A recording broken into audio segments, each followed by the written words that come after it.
Hello গ্যাম্পা family, কেমন আছো সবাই? আশা করছি সবাই খুব ভালো আছো। নতুন একটা ভিডিওতে সবাইকে স্বাগত, ভালোবাসা জানাচ্ছি।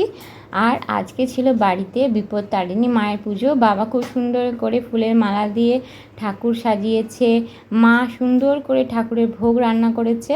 আর এখন পুজো হচ্ছে, আমরা সবাই স্নান টান করে, এমনকি কুট্টুকেও স্নান করিয়ে দিয়েছিলাম।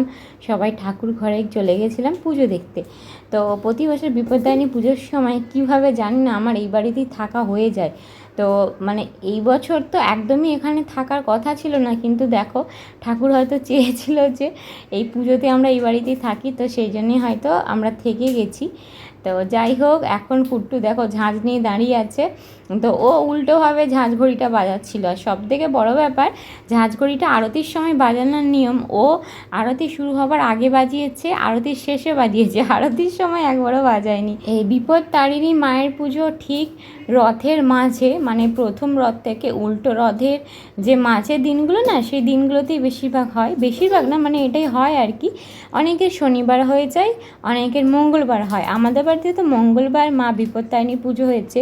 তোমাদের বাড়িতে কবে হয়েছে অবশ্যই কমেন্টে জানিও।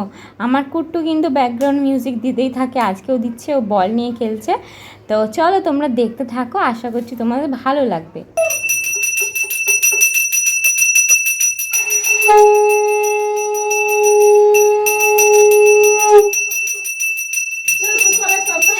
মা বিপত্তারিণী পুজোর এই যে মা দেখো ঠাকুরের জন্য করেছিল লুচি, এটা সুজির পিঠে, তারপরে এই যে সুজির হালুয়া, মিষ্টি ফল, তারপর মেন হচ্ছে এই গোটা মুগ কলাই, আর এই যে হাতে সবাই মিলে এই যে দড়ি বা ধাগা বাঁধা হবে। তো পুজো হয়ে গেছে, প্রসাদ এখানে পরপর সাজিয়ে রাখা হয়েছে। তো এবার আমাদের সবার প্রসাদ খাবার পালা।